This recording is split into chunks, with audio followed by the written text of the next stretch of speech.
Aloha, and welcome to the Hawaii Travel Made Easy podcast. I'm Marcie, and I'm here to help you plan the most awesome Hawaii vacation ever. If you're new here, I've been traveling to Hawaii for more than 25 years. My first trip to Oahu was when I was just 14, and let me tell you, stepping onto Waikiki Beach for the first time was like stepping into a postcard. I didn't even care that there were tourists everywhere. I was just mesmerized by this place I'd only seen in movies and TV shows. And yes, I definitely spotted a Japanese tourist walking across the sand in high heels, which honestly just added to the whole surreal experience. Since then, I've been back to Oahu more times than I can count, and I've dragged my two kids there since they were babies. They're now 8 and 11, and they're basically little Hawaii experts at this point. So maybe you're pretty sure you want to visit Oahu, but you're staring at your computer screen thinking, okay, where do I even start? Where should I stay? How long should I go? What should I actually do there? Trust me, I get it. There's a lot to figure out, and it can feel overwhelming. Planning your Oahu trip can feel overwhelming with so many beaches, neighborhoods, and activities to choose from. That's exactly why I offer personalized Hawaii travel consultations. In a 1-hour session for $149, I'll help you create a custom Oahu itinerary based on your family's interests and travel style. And because you're working with me, my travel agent partner waives her planning fee for your trip. So Kim at Stuffed Suitcase will handle all your bookings. Or grab a quick 30-minute consultation for $69 if you just need specific questions answered. Head to hawaiitravelwithkids.com to book your consultation and take the stress out of planning. Well, today I'm walking you through everything you need to know to plan an amazing Oahu trip. We're talking about the best places to stay, must-see attractions, whether or not you actually need a rental car, awesome day trips, and of course, because this is Hawaii, where to eat. By the end of this episode, you're going to have a clear game plan so you can book your trip with confidence and start getting excited about your Hawaiian adventure. Let's dive in.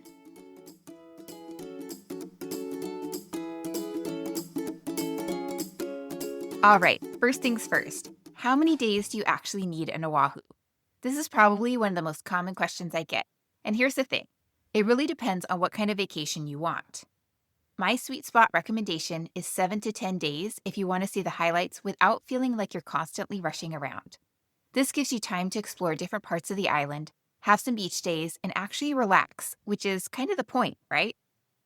Now, if you only have 4 to 5 days, don't worry. You still have an awesome trip. Just focus on Waikiki, Pearl Harbor, and maybe 1 or 2 day trips. You'll get a taste of the island, and honestly, it might just convince you to come back for longer next time. And if you're lucky enough to have 2 weeks, well, you're living the dream. You can explore at a much more relaxed pace and maybe even hop over to a second island. Here's something I learned the hard way with my kids. If you're traveling with little ones, plan for a mix of sightseeing and pure beach time. I used to be that parent who tried to cram everything in, and let me tell you, cranky kids in paradise are still cranky kids. Now I make sure to schedule only 1 or 2 activities per day and leave lots of time to see where the day takes us. Some of our best memories have come from those unplanned moments, like when my youngest discovered he could spend an entire afternoon building elaborate sandcastles while I finally finished a book. Okay, let's talk about where to lay your head at night, because this decision is going to shape your entire trip. Oahu has several distinct areas, and honestly, they each have a completely different vibe. If this is your first time to Oahu, I'm going to strongly recommend Waikiki. I know, it's touristy, it's busy, and you might be thinking you want something more authentic. But here's the thing, Waikiki is tourist-friendly for a reason. It has tons of hotels, amazing restaurants within walking distance, great shopping, and obviously easy beach access. Plus, it's incredibly stroller-friendly if you're traveling with little ones. I used to take my kids out for walks during their nap time, and they'd sleep in the stroller while I'd sneak off to grab an iced latte or, let's be honest, get some shave ice that I didn't have to share. Those little moments of freedom are priceless when you're traveling with kids. If you're more of a laid-back, surfer vibe kind of person, the North Shore is absolutely amazing. The beaches are gorgeous, the pace is slower, and you'll feel like you're in a completely different world. Just keep in mind that you'll be pretty far away from most of the attractions, so you'll definitely need a rental car. Ko'olina is perfect if you're looking for that luxury resort experience. It has these beautiful man-made lagoons that are perfect for families because the water is calm and protected. It's definitely less crowded than Waikiki, but again, you'll want a car to get around. And then there's Kailua, which is awesome if you're thinking about renting a vacation home. You'll be close to Lanikai Beach, which is honestly one of the most stunning beaches I've ever seen. The sand is so white and fine, and the water is this incredible turquoise color that almost doesn't look real. Here's a pro tip. Waikiki is super walkable. You can easily get to restaurants, shops, and the beach without a car. But if you stay in Ko'olina or North Shore, you're definitely going to need wheels. All right, let's talk about the fun stuff. What you're actually going to do once you're there. Whether you're a history buff, an adventure seeker, or someone who just wants to relax on the beach, Oahu is something for everyone. Pearl Harbor is an absolute must-visit, especially if you're into history. I took my youngest there a couple of years ago, and he was completely fascinated. He actually became the first kid to climb up the Ford Island Control Tower and even made it in the newspaper. Now, here's the deal with Pearl Harbor in 2025. You need to book your tickets well in advance. I mean, like as soon as you know you're going to Oahu. The USS Arizona Memorial is free to visit through the National Park Service, but you pay $1 service charge when you reserve your tickets through recreation.gov. Here's what's really important to know. They're currently doing preservation work on the USS Arizona, so they've temporarily suspended the 50-day advance reservations. Instead, tickets are being released on a shorter time frame, so you'll need to check their website regularly. But here's the thing. Pearl Harbor is so much more than the USS Arizona Memorial. One of our favorite things to do is just touring the USS Battleship Missouri. Kids will be awed by the gigantic guns and just being on a massive ship that was a big part of World War II. There's also the Bowfin submarine, which is kind of a cool experience, and the Pearl Harbor Aviation Museum, which honestly blew my husband and me away. I highly recommend joining a docent-led tour so you can hear all the interesting facts about Hawaii's involvement in World War II. Plus, they'll point out the bullet holes in the windows that are from World War II. If you want to visit all the Pearl Harbor sites, you can get the Passport to Pearl Harbor, which gives you access to multiple attractions over 2 consecutive days. It's about $24 for adults and includes the Battleship Missouri, Pacific Fleet Submarine Museum, and Pearl Harbor Aviation Museum. Just remember, this doesn't include your USS Arizona Memorial Reservation, which you still need to book separately. One more important tip. Bags are completely prohibited at Pearl Harbor. Like you can't bring anything except clear water bottles and your phone. There are bag storage facilities nearby, but they charge about $7 per bag, so plan accordingly. I actually have an entire episode dedicated to Pearl Harbor that you should listen to. Diamond Head is another classic that you really shouldn't miss. It's a moderate hike with absolutely breathtaking views of Waikiki once you reach the top. But you need to have a reservation, and they're pretty strict about it. As of 2025, all non-resident visitors must reserve their Diamond Head visit up to 30 days in advance. Entry fees are $5 per person, and parking is $10 per vehicle, which you can only pay by credit card. Hawaii residents with valid ID don't need reservations and can enter for free, but if you're visiting with a Hawaii resident, you still need to pay and get a reservation. The reservation system gives you a 2-hour time window, and you need to arrive within the first 30 minutes of your reserved time. If you're late, they might deny you access. The park is open from 6 a.m. to 6 p.m. daily, with the last entry at 4:30 p.m. I actually showed up 20 minutes before my start time on my last visit, and they let me in without an issue. The hike itself is about 0.8 miles from the trailhead to the summit, gaining 560 feet in elevation. It starts on a paved concrete walkway, but shifts to a natural surface with lots of switchbacks. You'll climb steep stairs and go through a 225-foot lighted tunnel to reach the fire control station that was built in 1911. At the summit, you'll see bunkers and a huge navigational lighthouse from 1917.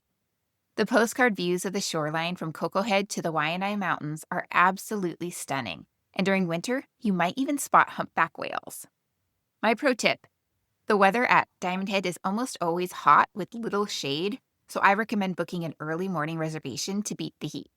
And honestly, if you're not up for dealing with the reservation hassle, there are tour companies that include Diamond Head in their packages and handle the reservation stuff for you. Hanauma Bay is hands down one of the best snorkeling spots in Hawaii. The fish are incredible, and the water is so clear you can see everything.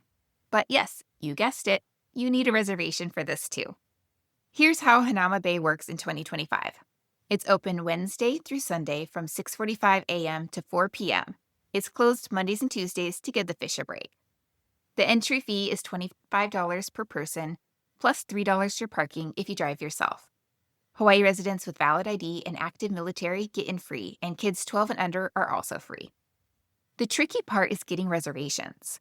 They release tickets 48 hours in advance at 7 a.m. Hawaii time, and they sell out incredibly fast. We're talking 10 to 20 minutes. Only 1,400 people are allowed in per day to protect the marine ecosystem. If you can't get online reservations, they do offer a limited number of walk-in tickets starting at 6:45 a.m. on a first-come, first-served basis. But you'd need to arrive super early, and everyone in your group has to be present. Once you're there, you'll watch a mandatory 9-minute safety video about reef protection and proper snorkeling etiquette. Then you can either walk down the steep path to the beach, about 10 minutes, or take the free tram. The snorkeling is absolutely incredible. You'll see tropical fish like the humuhumunukunuku apua'a, the state fish, yellow tangs, parrotfish, butterfly fish, and even if you're really lucky, maybe some green sea turtle. You can rent snorkel gear there for about $25, but honestly, it's pretty expensive and the lines can be long. I'd recommend bringing your own or renting from somewhere else beforehand. Now, if you're traveling with kids, the Polynesian Cultural Center might surprise you. I'll be honest, I wasn't sure how my kids would react to it, but they absolutely loved it. There are tons of hands-on activities and experiences for kids to learn about Hawaiian, Tahitian, Maori, Fijian, Samoan, and Tongan cultures. Plus, there's a cool dance performance that takes place on boats going up and down a little stream that runs through the center. But my personal favorite cultural experience is actually Toa Luau.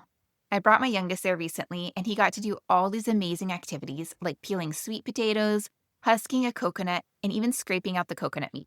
It was honestly the highlight of his entire trip. You absolutely cannot leave Oahu without visiting Lanikai Beach and Kailua Beach. They're less crowded than Waikiki and just absolutely stunning. The sand is softer, the water is clearer, and you'll get some of those postcard-perfect pictures. If you're into waterfalls, there are some beautiful ones near Waikiki that are easy to get to, like Manoa Falls. It's about 1.6-mile round-trip hike through a lush rainforest that ends at a 150-foot waterfall. The trail can be muddy, so wear appropriate shoes, but it's totally doable for most fitness levels. The Dole Plantation is a super fun, kid-friendly attraction on the North Shore. You can explore a pineapple maze, ride the Pineapple Express train, and taste all kinds of pineapple items. Their Dole Whip is legendary. It's like pineapple ice cream, and kids and adults can't get enough. For something a bit more educational, Bishop Museum houses the largest collection of Hawaiian cultural artifacts. We're talking more than 24 million items. They have exhibits about archaeology and zoology, cultural tours, Hawaiian storytelling, and a planetarium that's perfect for kids who are obsessed with the wayfinding theme of Disney's Moana. And here's something cool that not everyone knows about.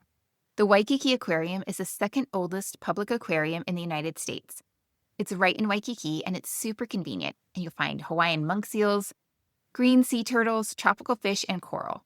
Plus, it's one of the cheaper things to do. Tickets for adults are only $12. Kids 4 through 12 are $5, and kids 3 and younger are free. If you're looking for more adventurous activities, Oahu has plenty to offer. Kulo Ranch is where they filmed Jurassic Park, and you can take movie tours to see the actual filming locations. They also have UTV adventures, horseback riding, and zipline tours. It's pretty awesome to ride UTVs through the jungle where dinosaurs lived in the movies. For water activities, you can try stand-up paddleboarding, kayaking, or even taking surfing lessons at Waikiki Beach. The waves there are usually pretty gentle, making it perfect for beginners. If you want to try something unique, there are submarine scooter rides where you can go underwater without getting wet. Or you can take a real submarine tour with Atlantis submarines. And if you're feeling really adventurous, there are helicopter tours that give you incredible aerial views of the island, including waterfalls and remote areas you can't reach by car. Okay, speaking of cars, this is probably the second most common question I get. Do I need to rent a car on Oahu? And the answer is, it depends on what you want to do. If you're staying in Waikiki and you're planning to stick pretty close to that area with just a couple of organized excursions, you honestly don't need a car. You can get around with taxis, Ubers, the trolley system, and the bus, which is actually a pretty decent public transportation system. I've done trips where we didn't rent a car at all, and it was totally fine. But if you want to explore the North Shore, check out Kuloa Ranch, or spend time in Kailua, I definitely recommend renting a car for at least a few days. The freedom to explore on your own schedule is pretty awesome, and you'll be able to discover some hidden gems that you might miss otherwise. Just a heads up though, parking in Waikiki can be expensive, like really expensive. So if you're planning to rent a car, make sure to check if your hotel charges for parking. Some places charge $30 to $40 a day, which can really add up. You might want to factor that into your accommodation decision. Here's another option that's become really popular. Rent a car for just a day or two for specific excursions, then rely on other transportation for the rest of the time. This way, you get the best of both worlds, freedom when you want it, but you're not paying for parking every single day. If you have some extra time and want to venture beyond your home base, there are some amazing day trips you can take. The North Shore is probably the most popular day trip, and for good reason. You can watch the surfers at Pipeline, and trust me, seeing those guys ride those massive waves is pretty incredible, especially during the winter surf season. You can visit the Dole Plantation, which is fun, especially if you have kids, and you absolutely must grab lunch at one of the famous shrimp trucks. Giovanni's is probably the most well-known, but honestly, they're all pretty great. While you're up there, make sure to stop in Haleiwa Town. It's this cute little surf town with local boutiques, art galleries, and some great coffee shops. And you can't leave without trying some shave ice at Matsumoto's. It's been a North Shore institution forever. Kualoa Ranch is another awesome option, especially if you're into movies. They do these Jurassic Park movie tours where you can see actual filming locations from not just Jurassic Park, but also Lost, Hawaii Five-0, and tons of other movies and TV shows. They also have UTV adventures if you're feeling more adventurous, horseback riding, and zipline tours. The ranch is also just absolutely beautiful. It's in this gorgeous valley with dramatic mountain backdrops, and you'll understand why so many filmmakers choose to shoot there. And if you want something a little more peaceful, you could do an east side tour that includes places like Waimea Valley, which is this gorgeous botanical garden that leads to a waterfall where you can actually swim. The hike is beautiful and not too strenuous, plus there are lifeguards on duty at the waterfall, which is great if you're traveling with kids. You could also hit up some of the beautiful beaches on the east side, like Lanikai and Kailua, and maybe do kayak. Okay, let's talk about food because honestly, this might be my favorite part of any Hawaii trip. Oahu has this incredible food scene that ranges from hole-in-the-wall local favorites to fancy oceanfront restaurants. For traditional Hawaiian food, you absolutely have to try Helena's Hawaiian food. Their kalua pork, laulau, and lomi salmon are legendary. It's not fancy, but it's authentic and delicious. This is where locals go, so you know it's the real deal. If you want an amazing breakfast, and who doesn't, head to Cinnamon's in Kailua and get the guava chiffon pancakes. They're light, fluffy, and have this tropical twist that's just perfect. Their plate is huge and is easily shareable, so you can try a few different things. For lunch, especially if you make it to the North Shore, Giovanni's shrimp truck is a must. Their garlic shrimp is absolutely legendary. Fair warning, you're going to smell like garlic for the rest of the day, but it's totally worth it. There are actually several shrimp trucks along the North Shore, and each has their own style. So if you're a shrimp lover, you could just make it a little shrimp truck crawl. And we need to talk about shave ice because it's basically a requirement in Hawaii. My favorite spots are Island Vintage Shave Ice, Waiola's Shave Ice. That's where President Obama goes when he's in town. Each one has its own special touch, and honestly, trying different shave ice places has become a bit of a family tradition for us. Island Vintage Shave Ice really sets itself apart because they use fresh fruit, and it's seriously gorgeous to look at. And Waiola has that local, no-frills vibe that feels really authentic. If you want to splurge on a special night out, House Without a Key at the Halekulani Hotel is incredible. You get great oceanfront dining with live Hawaiian music, and the sunset views are absolutely spectacular. It's pricier than your average meal, but the experience is worth it. Duke's Waikiki is another great option that's a bit more family-friendly. They have this amazing happy hour, a kids' menu with fun drinks like sunrise lemonade mocktails, and they're famous for their hula pie, which is this massive ice cream cake that can easily feed your whole family. And here's something you absolutely cannot leave Hawaii without trying. Malasadas from Leonard's Bakery.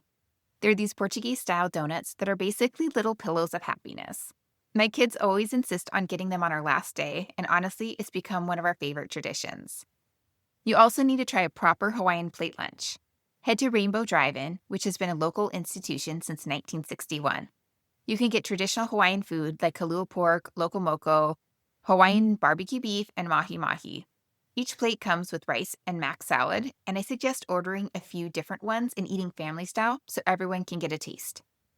Don't leave without trying spam musubi either. I know it sounds weird if you're not from Hawaii, but it's basically Hawaiian-style sushi made with grilled spam, and it's surprisingly delicious. You can find them at grocery stores, gas stations, and lots of restaurants. And if you're feeling adventurous, try some fresh poke. Hawaiian poke is raw fish that's been marinated and mixed with garnishes. It can be served on rice for a poke bowl or eaten with chips. The fish is raw, so use your judgment if you think your kids are old enough to try it, but it's definitely something Hawaii is famous for. Okay, let's get real about money for a hot minute because I know this is probably one of your biggest concerns. Hawaii can be expensive, but doesn't have to break the bank if you plan smart. Hotel prices in Waikiki can range from about $150 a night for a basic hotel room to $800 or more for oceanfront luxury resorts. My sweet spot recommendation is usually around $250 to $350 per night for a decent hotel with good amenities and location. If you're traveling with kids, look for places with kitchenettes so you can prepare some of your own meals. Vacation rentals in areas like Kailua can sometimes be more cost-effective for families, especially if you're staying for a week or longer. You'll typically pay $200 to $500 per night depending on size and location, but you get a full kitchen and often more space. All right, let's talk about food. Here's where people either save money or blow their entire budget. You could easily spend $150 or more per day per person eating at resort restaurants, or you could keep it under $50 per person with some smart choices. Breakfast at local spots like Cinnamon's will run you about $15 to $25 per person. A plate lunch from Rainbow Drive-In is around $12 to $15. Shrimp from the North Shore trucks is about $15 to $20 for a generous plate, and shave ice is typically $5 to $8. If you want to splurge on one nice dinner, expect to pay $75 to $150 per person at a place like House Without a Key. But honestly, some of the best food experiences are the local spots that cost way less. My strategy is to eat one fancy meal, do lunch at food trucks or local joints, and grab breakfast from a grocery store or local bakery. You'll save money and actually experience more authentic Hawaiian food. Okay, so let's break down what you're looking for in terms of activity costs for the major attractions. Pearl Harbor is free for USS Arizona Memorial. There's a $1 reservation fee, but Passport to Pearl Harbor with all the sites is around $90 per adult. Diamond Head is about $5 per person plus $10 for parking. Hanauma Bay is $25 per person plus $3 parking. Snorkel gear rental is about $20 to $40 per day depending on where you rent. Surfing lessons are $75 to $150 per person for group lessons. And luau's are $100 to $200 per person, and kids are usually a discounted price. If you're looking to do multiple activities, look into the Go Oahu card, which can save you money on combinations of attractions if you want to do all of those attractions. Okay, let's talk about transportation. For rental cars, you can expect $50 to $100 or more per day, depending on the season and type of car. Don't forget to add parking costs if you're staying in Waikiki. They can easily add $30 to $40 per day. There's also Uber and Lyft. A ride from Waikiki to the North Shore will cost about $80 to $100 each way. From the airport to Waikiki is typically $35 to $50. There's also the bus. It's only $3 per ride or $70 for a monthly pass, and it's honestly one of the best deals in Hawaii if you aren't concerned about time. So here are some money-saving tips that actually work. Buy groceries for breakfast and snacks. Even just doing breakfast yourself can save $100 or more per day for a family. Happy hours are your friend. Many restaurants have great deals from 3 to 6 p.m. Beach days are free. Pack a lunch, bring your own snorkel gear, and you've got an amazing day for the cost of food. Free activities like hiking, watching sunsets, and exploring town can fill entire days without spending a dime. Let's talk about tipping. Tipping customs are same as on the mainland U.S. $18 to $20 at restaurants, $1 to $2 per drink at bars, 15 to 20% for tour guides, and $2 to $5 per bag for hotel bellhops. Some restaurants automatically add gratuity for larger groups, so check your bill. Okay, friends, let me save you from some of the mistakes I've made over the years because trust me, I've made them all. Mistake number 1 is not booking reservations early enough. I cannot stress this enough. Diamond Head, Hanauma Bay, and Pearl Harbor reservations are not a figure it out when we get there situation. I've seen families standing outside Diamond Head at 6 a.m. thinking they could just walk in, only to be turned away. Book these the moment you know your travel dates. Mistake number 2, booking the wrong type of reservation. For Diamond Head, if you're driving, you need both parking and entry reservations. I've seen people book just entry and they have nowhere to park. Read the reservation details carefully. Mistake number 3, not showing up on time. These reservations have specific time windows for a reason. Showing up late to your Diamond Head slot and they won't let you in, period. Okay, mistake number 4, underestimating traffic and distances. That drive to the North Shore, it's not just 45 minutes. During rush hour or on weekends, it can easily take 90 minutes or more. Build in extra time for everything. Mistake number 5, not researching parking ahead of time. Waikiki parking can cost more per day than some people's hotel rooms. Check if your hotel charges for parking before you book that rental car. Mistake number 6, renting a car for your entire stay when you don't need it. If you're planning to stay mostly in Waikiki, you're literally paying $30 to $40 per day in parking to have a car sit there. Rent for specific days when you need it. Mistake number 7, not bringing reef-safe sunscreen. Regular sunscreen is actually banned in Hawaii because it damages coral reefs. Buy reef-safe sunscreen or you'll be buying overpriced bottles at ABC stores. Mistake number 8, ignoring ocean conditions and warnings. Those high surf warnings aren't suggestions. I've seen too many people get tumbled by waves they weren't prepared for. When lifeguards say stay out, stay out. Mistake number 9, touching or standing on coral. This kills the coral and can seriously hurt you. It's also illegal and you can get fined. Mistake number 10, only eating at resort restaurants. You're missing out on some of the best food Hawaii has to offer, and you're paying way too much. Some of the most amazing meals I've had were from food trucks or hole-in-the-wall spots. Mistake number 11, not trying local foods because they sound weird. Spam musubi might sound gross, but it's actually delicious. Keep an open mind, you're in Hawaii. Mistake number 12, overpacking clothes and underpacking beach gear. You'll basically live in swimwear and cover-ups. Bring multiple swimsuits, water shoes, and a good beach bag. You don't need 5 pairs of pants. Mistake number 13, forgetting a reusable water bottle. Hawaii is hot and you'll be outside a lot, and buying water bottles constantly gets expensive and creates waste. Mistake number 14, buying souvenirs at the airport or resort shops. Everything is marked up like crazy. Hit up an ABC store, Target, or Walmart for Hawaiian shirts and basic souvenirs at normal prices. Mistake number 15, not researching tour companies. Some tour companies are amazing, others are total ripoffs. Read reviews and book through reputable companies, not random guys on the beach. Mistake number 16, not respecting sacred sites. Places like the Biodoin Temple or Hawaiian Heiau are sacred. Dress appropriately, speak quietly, and follow all posted rules. Mistake number 17, expecting everything to run on mainland time. Hawaii operates on island time, which means things move a little bit slower. Embrace it instead of getting frustrated. Okay, and now for the biggest mistake of all, trying to do everything. This is the big one, folks. I used to try to cram every single thing into our trips, and we'd come home exhausted instead of relaxed. Pick your must-dos, but leave time for spontaneity and just enjoying being in paradise. Remember, you're in one of the most beautiful places on Earth. Sometimes the best moments happen when you're not rushing from one scheduled activity to the next. All right, that's everything you need to know to plan an awesome Oahu trip. Let me quickly recap the highlights. Plan for 7 to 10 days if you can swing it. Waikiki is your best bet for first-timers, but North Shore and Ko'olina are great options if you want a more relaxed vibe. Make sure to book your reservations early for Pearl Harbor, Hanauma Bay, and Diamond Head. Seriously, don't put these off. These are the 3 attractions that absolutely require advanced planning. For Pearl Harbor, remember that the USS Arizona Memorial is free, but you pay $1 to reserve through recreation.gov, and they temporarily changed their reservation system due to preservation work. For Diamond Head, it's $5 per person plus $10 for parking, and you can book up to 30 days in advance. For Hanauma Bay, it's $25 per person plus $3 for parking, but tickets are released just 48 hours in advance and they sell out super fast.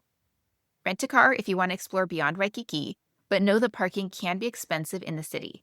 And definitely don't leave without trying shave ice, garlic shrimp, and malasadas. One last thing that I want to mention is don't try to pack too much into one day. I know there's so much to see and do, but some of my best Oahu memories have come from those unexpected moments when we weren't rushing from one attraction to the next. Maybe it's watching an incredible sunset from Waikiki Beach, or stumbling on a farmer's market, or just having an impromptu picnic on the beach. These moments of spontaneity are what make a trip truly special. I'd love to hear from you. What's the number one thing you're most excited about for your Oahu trip?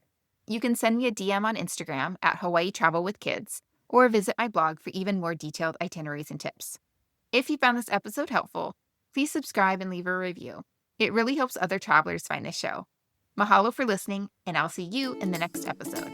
Aloha.